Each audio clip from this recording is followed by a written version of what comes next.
Doctor صاحب اگلا جو میرا سوال ہے کہ اچھا ایک اس میں ضمنی مختصر آپ اس کو وضاحت کیجیے گا، جو آپ نے قمی اور بغدادی مکتب، تو اب یہ الٹا نہیں ہو گیا؟ اب جو قمی مکتب ہے وہ عقلی اور یہ سارا وہ، اور جو ہم نجف اشرف کی طرف جائیں وہ سارا وہ ایسا ہے کچھ؟ ہمارا خیال ہے پچھلے 1 صدی کی بھی اگر ہم بات کریں تو اس میں بغدادی مکتب جو ہے وہ، یا نجف کا مکتب اس کو کہنا چاہیے، وہ اور طرح سے استدلال کرتا ہے، اور یہ جو قمی یا ایرانی مکتب ہے یہ اور طرح سے استدلال کرتا ہے۔ اور ہم جو جدید علم کلام پہ کتابیں یا عقائد پر ہم دیکھتے ہیں تو ان میں عقلی اور فلسفیانہ استدلال جو ہے وہ ہمیں بغدادی مکتب والا نہیں نظر آتا۔ اچھا صحیح۔ جیسے نیک جو کتابیں لکھی گئی ہیں علم کلام پہ، مثلا ان کی شیخ جعفر سبحانی کی عقائد ایمانیہ اور اس قسم کے اور دیگر کتابیں، ان کو آپ پڑھیں، اور شیخ رضا مظفر کی مختصر کتاب ہے اس کو پڑھیں تو اس کے استدلال میں آپ کو فرق نظر آتا ہے۔ صحیح،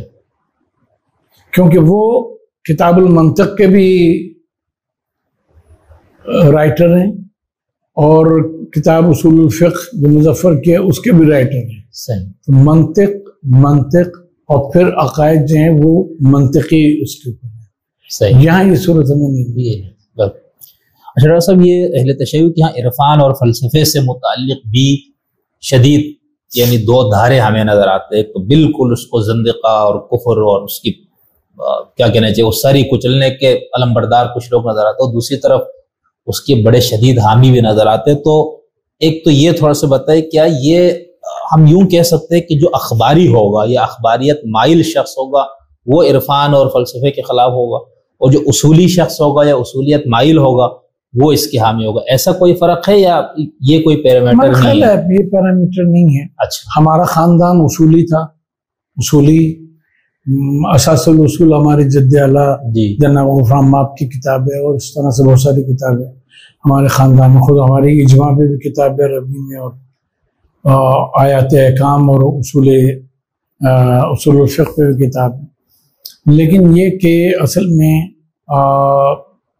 مشخص کرنے کی ضرورت ہے کہ ہم عرفان اور تصوف کس کو، کس عہد میں کس کو کہتے ہیں۔ ٹھیک ہے، عرفان اور یا تصوف آپ جس کو کہتے ہیں، اگر وہ بیس کرتا ہے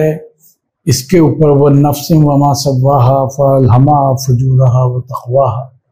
قَدْ خَابَ مَنْ دَسَّاهَا قَدْ أَفْلَحَ مَنْ زَكَّاهَا قَدْ خَابَ مَنْ دَسَّاهَا، اس کے اوپر اگر بیس کرتا ہے تو وہ عین شریعت ہے۔ ٹھیک ہے،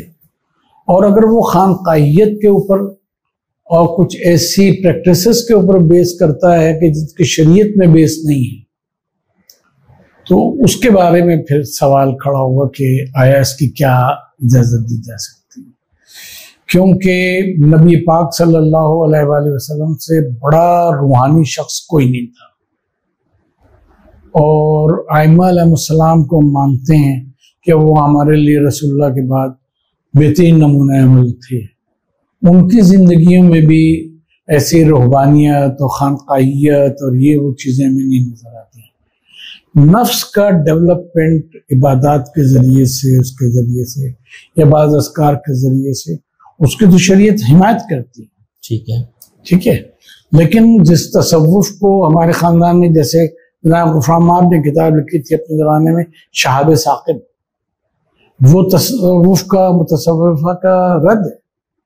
کیونکہ وہ اسی خانقاہیت کے جس میں شیخ صدو کے بکرے اور فلان کی نیاز اور یہ وہ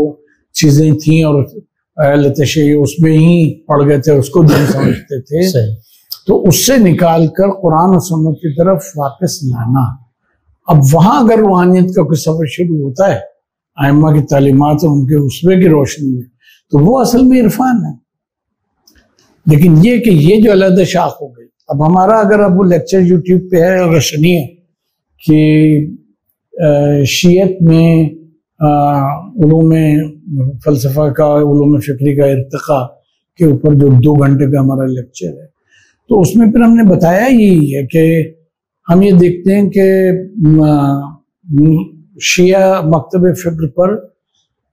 ملا صدرہ کا بڑا اثر آ گیا، اس سے متاثر ہو۔ اچھا پھر وہ ٹریڈیشن چلی آگے ہادی ملا ہادی سبزواری اور یہ۔ اگر ہم اس کو پیچھے لے کے جائیں اور حکمت اشراق کر لیں سہروردی کی، شہاب الدین سہروردی اور مختوم کی، اور اس سے پیچھے جائے تو یہ ماخوذ ہے ابن عربی سے، بالکل ایسے ہی۔ اب یہ ابن عربی سے ماخوذ ہے، اور ابن عربی جو ہے بنیادی طور پہ میرا خیال ہے ان کے صرف اسی حصے کو پڑھا گیا اور ان لوگوں نے اس سے متاثر ہو گئے، وہ ہو گئے شیخ اکبر اور کیا کیا بتا دیا۔ ہمارے دور میں بھی فصوص الحکم کی بڑے علماء نے، امام خمینی تک نے اس کے اوپر تیسری کے اوپر شرح لکھی ہے اور کیا۔ تو بات یہ ہے کہ اب یہ شاید بات سننے والوں کے لیے نئی بات ہو کہ ابن عربی کا تعلق کیونکہ اندلس سے تھا، ٹھیک ہے، اور ہم نے پہلے آپ سے عرض کی کہ اندلس میں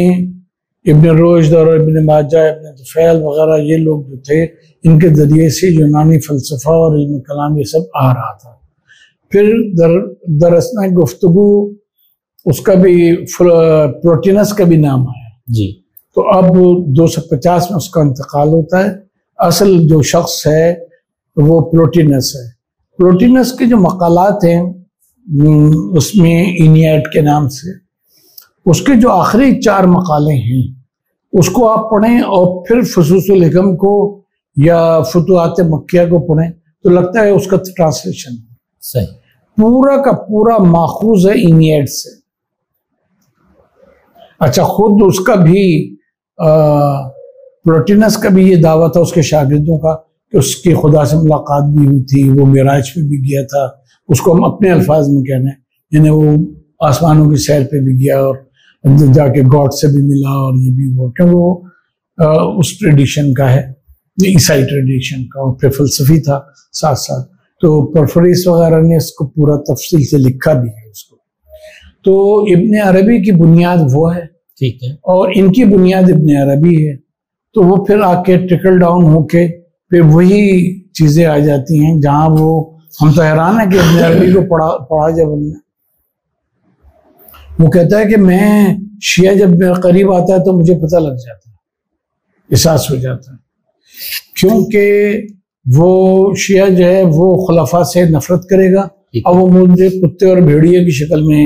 نظر آتا ہے، میں اس کو دور بھگا دیتا۔ اچھا یہ لکھا ہے شیخ اکبر ابن عربی، اور اور ملا صدرہ ان کے لیے جن القابات کا ذکر کرتے ہیں اپنے کتاب میں، وہ تو مطلب ان کے میں تو بڑا حیران، اور خود اس پہ کچھ کام بھی ہم نے دیکھا کہ ان دونوں کے ملا صدرہ اہل تشیع کے ہاں بھی ابن عربی سے متعلق 2-3 نظریات، یعنی ایک ہم معتدل کہہ سکتے ہیں، 2 بالکل انتہائیں ہیں، ایک بالکل ان کا صحیح یہی ہے کہ ان کو کنڈم کیا جانا چاہیے۔ اچھا، اور ملا صدرہ کو بھی ظاہر ہے وہ ان کے متبع ہیں، تو اس لحاظ سے ملا صدرہ کی جو باتیں اچھی ہیں صحیح ہیں وہ لیں، جو نہیں اچھی ہو سکتا ہے کوئی تجربہ ایسا ہو یا ایسا اگر غور کریں تو مل جائے۔ شاید اس کی وجہ یہ ہے کہ اخباری ذہن یہ ہوتا ہے کہ جو چیز قرآن اور سنت کے باہر ہے، حدیث کے باہر ہے، تو اسے ہمیں قبول نہیں کرنا۔ بالکل ہو سکتا ہے اس لحاظ سے وہ عرفان کو بھی نہ قبول۔ جیسے اہل سنت کے یہاں جب ہم اہل حدیث کو یا سلفیوں کو دیکھتے ہیں